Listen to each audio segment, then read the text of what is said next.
আসসালামু আলাইকুম বন্ধুরা, আজকের এই ভিডিওতে আপনারা যে প্যানেলটি দেখতে পাচ্ছেন এটি হলো একটি বিএফডি প্যানেল আর এটি হলো তার ড্রয়িং, যা কিনা আমার নিজের হাতে তৈরি।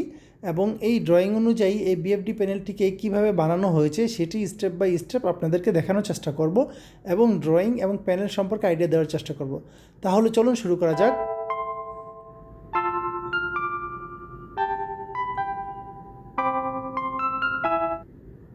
বন্ধুরা, এই হলো প্যানেলটির প্রথম আমাদের ড্রয়িংটির প্রথম পেজ। এই প্রথম পেজে আপনারা দেখতে পাচ্ছেন প্যানেলের ফ্রন্ট ডোর। প্যানেলের ফ্রন্ট ডোরে কী থাকবে? প্রথমে একটি গ্লাস থাকবে যার মাধ্যমে আমরা ভিতরে বিএফডির স্ক্রিনটি দেখতে পারবো এবং পাশেই থাকবে indicator, lamp, switch, emergency stop এবং যা যা প্রয়োজনীয় সুইচ রয়েছে সকল। তারপরে রয়েছে একটি এলপিবিএস। এলপিবিএস হলো লোকাল পুশ বাটন সুইচ, যা কিনা আমরা মোটরটি যেখানে থাকবে সেই ফিল্ড থেকে চালাতে পারবো। তো এই আমাদের প্যানেলটির প্রথম যেই আপনাদের বললাম যে এখানে হবে গ্লাস, যে গ্লাস লাগানো হয়েছে এটা আরও সুন্দর করে ফিনিশিং করা হবে। জাস্ট কাজ মাত্রই কিছুটা শেষ হলো, এখনও 100% কমপ্লিট হয়নি। আর এই হলো আমাদের ইন্ডিকেটর, রান, ট্রিপ ইত্যাদির।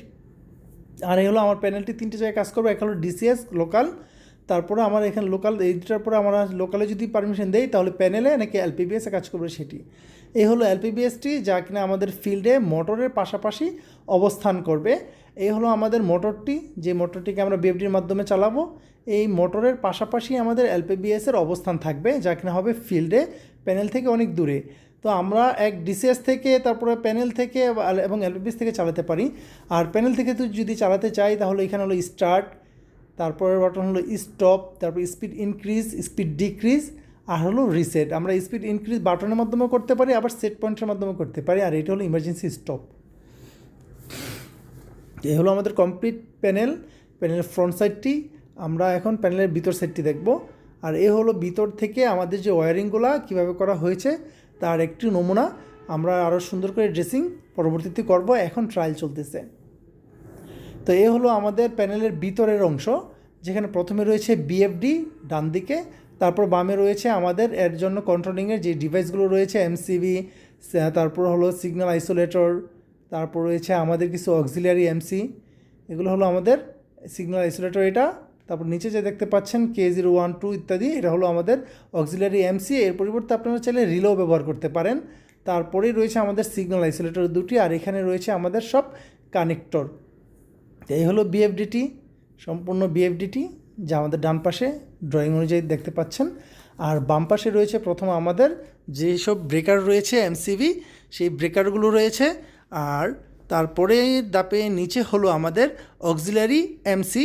আপনারা চাইলে এখানে কন্টাক্টও ইউজ করতে পারেন। আর ডানে রয়েছে আমাদের সিগন্যাল আইসোলেটর এবং সর্বনিচে হলো আমাদের কানেক্টর। তো এই হলো ড্রয়িংয়ের শুরু। দ্বিতীয় নম্বর পেজে আমরা প্রথমে দেখতে পাচ্ছেন Q1 এমসিবি টিপি, মানে এটা হলো মেন এমসিসিবি, যা থেকে আমাদের পাওয়ার আসছে। আর এটি হলো Q2, যেটা কিনা আমাদের 3 ফেজে পাওয়ার আসছে ইন্ডিকেটর, সেটা ইন্ডিকেট করবে।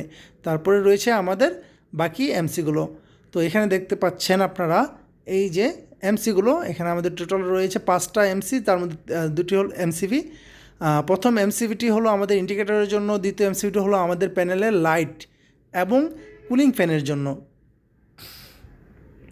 তারপরে যে এমসিবিটি রয়েছে সেই এমসিবিটি হলো আমাদের সিগন্যাল আইসোলেটরের জন্য। এই সিগন্যাল আইসোলেটরের পাওয়ারের জন্য ইন্ডিভিজুয়ালি আমরা সব কিছুতে পাওয়ার দেওয়ার চেষ্টা করেছি প্যানেলের সেফটি রাখার জন্য। তো এটা হলো আমাদের আইসোলেটরের জন্য। তারপরের যেটা রয়েছে সেটা হলো আমাদের ইন্ডিকেটর ল্যাম্পগুলো যা রয়েছে সেই ল্যাম্পের জন্য। আর এটা হলো আমাদের সম্পূর্ণ কন্ট্রোলিংয়ের জন্য, আমাদের পুরো প্যানেলের কন্ট্রোলিংয়ের যে পাওয়ারটি গেছে তাহলে এখান থেকে গেছে।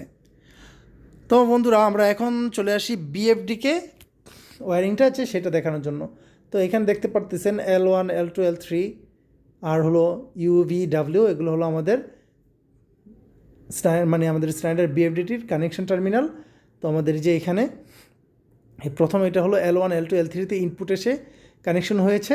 আর তারপরেই নিচে দেখতে পাচ্ছেন যে T1, T2, T3 বা UVW, এগুলো হলো আমার মোটরের টার্মিনাল। এখান থেকে আমাদের মোটরের টার্মিনালে যাবে আর গ্রাউন্ড যাবে, মোটরে কানেকশন হবে। আর তারপরে আপনারা দেখতে পাচ্ছেন এখানে বিএফডির কন্ট্রোলিংয়ের জন্য যে 24 ভোল্ট, যা কিনা বিএফডির ভিতর থেকে জেনারেট হবে। এই 24 ভোল্ট পাওয়ার এসে কন্ট্যাক্ট ঘুরে আমাদের DI4, DI3, DI2, DI1-এ যাবে, যা কিনা রিসেট, ডিক্রিজ, স্পিড ইনক্রিজ এবং স্টার্ট কমান্ডের জন্য। তো এখানে দেখতে পাচ্ছেন আপনারা যে স্টার্ট কমান্ডের জন্য K1C, K1B, K1A 3টি কন্ট্যাক্ট ঘুরিয়ে নিয়েছি, কারণ আমরা এটা 3টি জায়গা থেকে অপারেট করব, এক ডিসিএস থেকে, প্যানেল থেকে এবং এলপিবিএস থেকে। তো এখন দেখেন আমরা যেভাবে কানেকশনগুলো করেছি। তো এই যে দেখা যায় 24 ভোল্ট, দেখেন হলুদ তার দিয়ে আমরা 24 ভোল্ট থেকে একটি কানেকশন নিয়ে আমরা ড্রয়িংয়ে দেখানো যে কন্ট্যাক্টগুলো রয়েছে তা ঘুরিয়ে ঘুরিয়ে এনে DI 1, 2, 3, 4-এ কানেকশন করে দিয়েছি, যা কিনা স্পিড ইনক্রিজ DI 1 হলো স্টার্ট স্টপ, 2 স্পিড ইনক্রিজ, তারপর হলো 3 ডিক্রিজ এবং 4 হলো ফল্ট আসলে তা রিসেট করার জন্য। তো এখানে আবার রয়েছে আমাদের যে AI মানে AI সিগন্যাল, যা কিনা আমরা ভেরিয়েবল দিয়ে পটেনশিওমিটার দিয়ে স্পিড কম বেশি করতে পারি, কিন্তু আমরা এটি ব্যবহার করিনি। আমরা ব্যবহার করেছি সিগন্যাল আইসোলেটর, যা কিনা 4 to 20 মিলি অ্যাম্পিয়ারের মাধ্যমে স্পিড বাড়াবে কমাবে। আর এই কানেকশনটি হলো কমন এবং AI 1 মানে কমনে একটি থাকবে আর AI 1-এ একটি থাকবে, যে নিচে দেখতে পাচ্ছেন আপনারা। দাঁড়ান আপনাদের, এই যে AI 1 দেখেন একটি কমন, আর AI 2, দুঃখিত, AI 2-তে আমরা কানেকশন করেছি। AI 2-তে হলো আমাদের 4 to 20 মিলি অ্যাম্পিয়ার সেট পয়েন্টের মাধ্যমে, যা কিনা ফিল্ডের ডিসিএস সিস্টেম থেকে এসে পিএলসি থেকে এসে আমাদের সিগন্যাল আইসোলেটরে ঢুকবে, আর সিগন্যাল আইসোলেটর থেকে আমাদের বিএফডিতে প্রবেশ করবে। তো এই হলো আমাদের স্পিড সেট পয়েন্ট, 4 to 20 মিলি অ্যাম্পিয়ারের মাধ্যমে আমাদের এটি চলবে। আর এটা হলো অ্যানালগ আউটপুট আমরা নিব দুটি, একটি হলো সিগন্যাল আইসোলেটর দিয়ে, দুটি সিগন্যাল আইসোলেটর দিয়ে নিব, যার একটি হলো আমাদের কারেন্ট ফিডব্যাক যে কতটুকু অ্যাম্পিয়ার নিচ্ছে, আর একটা হলো স্পিড কতটুকু স্পিডে সে চলতেছে। এই দুটি ফিডব্যাক 4 to 20 মিলি অ্যাম্পিয়ার সিগন্যালের মাধ্যমে আমরা আমাদের ডিসিএস সিস্টেমে পিএলসিতে নিয়ে যাব। এই যে দেখেন, এই জন্য আমাদের দুটি তারকে একটি কমনে এবং একটি AQ1-এ এবং একটি AQ2-তে আমরা এইটিকে কনফিগারেশন করে আমরা নিয়ে যাব। এই যে এখানে দেখতে পাচ্ছেন সিগন্যাল আইসোলেটর, এই সিগন্যাল আইসোলেটর দিয়ে আমরা কারেন্টের ফিডব্যাকটি ডিসিএসে নিয়ে যাব। তো এই হলো মোটামুটি আমাদের বিএফডিকে ওয়্যারিং। আর এখানে যা রয়েছে রিলে কনফিগারেশন, হ্যাঁ, যেটা হলো আমাদের দুটি রিলে কনফিগারেশন করেছি এখানে আমরা, একটি হলো R1 রিলে, R2 আর R3, দুটি রিলে আমরা নিয়েছি। একটি হলো বিএফডি ট্রিপ ফিডব্যাক নেওয়ার জন্য, একটি রান ফিডব্যাক নেওয়ার জন্য। তো আপনারা দেখতে পাচ্ছেন R1 নিয়েছি আমরা রান ফিডব্যাকের জন্য, ট্রিপ ফিডব্যাকের জন্য, আর R2 হলো রান ফিডব্যাকের জন্য। তো ট্রিপ হলে আমাদের K5A রিলেটি এনার্জাইজড হবে আর K4A হবে যদি রান হয়। তো এখানে দেখেন রিলেতে আমরা কীভাবে নিয়েছি, দেখেন কমনে R1C কমনে একটি তার এবং আরেকটি কেবলের কানেকশন আমরা R1Cতে করেছি এবং R2-এ ঠিক একইভাবে কানেকশন করে দিয়েছি। আমাদের এই রিলেগুলো কনফিগারেবল, আমরা প্রোগ্রাম থেকে রিলেও কনফিগার করে দিয়েছি। আর কিভাবে কনফিগার করতে হয় এই ভিডিওটি আমার ভিডিওর লিঙ্কের ডিসক্রিপশন বক্সে দেওয়া আছে, আপনারা সেখান থেকে দেখে নিতে পারেন। এটি হলো তার পরের পেজ, যা কিনা কন্ট্রোল। এই সম্পূর্ণ কন্ট্রোল ওয়্যারিংটি করার জন্য আমাদের যেই কন্ট্রোল ডায়াগ্রামটি, সেই ডায়াগ্রামের ড্রয়িংয়ের পেজ হলো এটি। তাহলে এই কন্ট্রোল ওয়্যারিংয়ের প্রথমে আপনার উপরে দেখতে পাচ্ছেন P, যা কিনা 220 ভোল্ট AC ভোল্টের সাপ্লাইয়ের P এবং N নিউট্রালটি হলো নিচে, আর P হলো উপরের পজিটিভ লাইন। তো এখান থেকে এসে সরাসরি একটি ফিউচার ইন্টারলকের জন্য ব্যবস্থা রেখেছি, যা কিনা আমাদের কানেক্টর থেকে আপাতত শর্ট করে দেওয়া আছে। পরবর্তীতে আমাদের যদি ফিউচারে কোনো ইন্টারলকের প্রয়োজন হয় তখন আমরা এগুলো ব্যবহার করব। তারপর রয়েছে আমাদের একটি ইমার্জেন্সি স্টপ সুইচ, যেটা কিনা প্যানেলে, এই যে প্যানেলে এটি হলো একটি ইমার্জেন্সি স্টপ সুইচ। তারপরে রয়েছে আমাদের LPBS, আমাদের যে LPBS রয়েছে সেই LPBS থেকে ইমার্জেন্সি স্টপে এখানে একটি সুইচ বসানো হবে। পরবর্তীতে এই দুটি স্টপ সুইচ দিয়ে আমাদের একটি অক্সিলারি কন্ট্যাক্ট ধরানো হয়েছে, যা কিনা ইমার্জেন্সি স্টপ কন্ট্যাক্ট হিসেবে ব্যবহার করা হয়েছে এই ইমার্জেন্সি স্টপটি।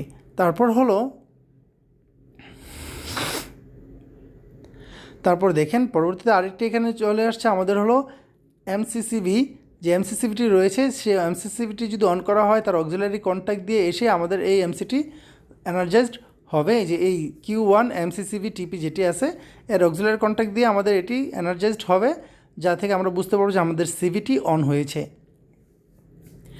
তারপর এটা থেকে আমাদের ড্রাইভ ট্রিপ মানে আমাদের যেই ড্রাইভটি রয়েছে ড্রাইভ ট্রিপে যে এমসি রয়েছে সেই অক্সিলারি এমসিটির কন্ট্যাক্ট ঘুরিয়ে নিয়ে আসবো। তারপরে পরবর্তীতে আমরা যাব ইমার্জেন্সি কন্ট্যাক্টটি ঘুরিয়ে নেব, মানে এটা হলো ড্রাইভ ট্রিপের যে অক্সিলারি এমসিটি রয়েছে এই এমসির একটি কন্ট্যাক্ট ঘুরিয়ে নিয়েছি, অ্যানো কন্ট্যাক্টটি ঘুরিয়ে নিয়েছি। ঘুরিয়ে নিয়ে আমরা ইমার্জেন্সি স্টপ যেটা রয়েছে তার একটি অ্যানো কন্ট্যাক্ট ঘুরিয়ে নিয়েছি। এই যে ইমার্জেন্সি কন্ট্যাক্টটি K01 এর একটি কন্ট্যাক্ট ঘুরিয়ে নিয়ে আমরা ডিসিএস এবং লোকাল সিলেক্টর সুইচে কানেকশন করে দিয়েছি। তারপরে এখান থেকে ডিসিএস না লোকাল না প্যানেল সেই অনুযায়ী বাকি ড্রয়িংগুলো কমপ্লিট করে যে stop start increase decrease speed increase speed decrease এই অনুযায়ী আমরা এই ওয়ারিংগুলো করেছি, যা আপনারা এই ড্রয়িংটি দেখলেই সম্পূর্ণ বুঝতে পারবেন। যদি কারো এই ড্রয়িংটির প্রয়োজন হয় তাহলে অবশ্যই আমাকে আপনার মেল আইডি দিয়ে কমেন্ট করতে পারেন, তাহলে আমি আপনাকে ড্রয়িংটি সেন্ড করে দেব, যা ফলো করে আপনারা আপনাদের মতো করে ওয়ারিং করে নিতে পারবেন। আর কারো কোনো সমস্যা থাকলে অবশ্যই কমেন্ট করবেন। আর এটা হলো আমাদের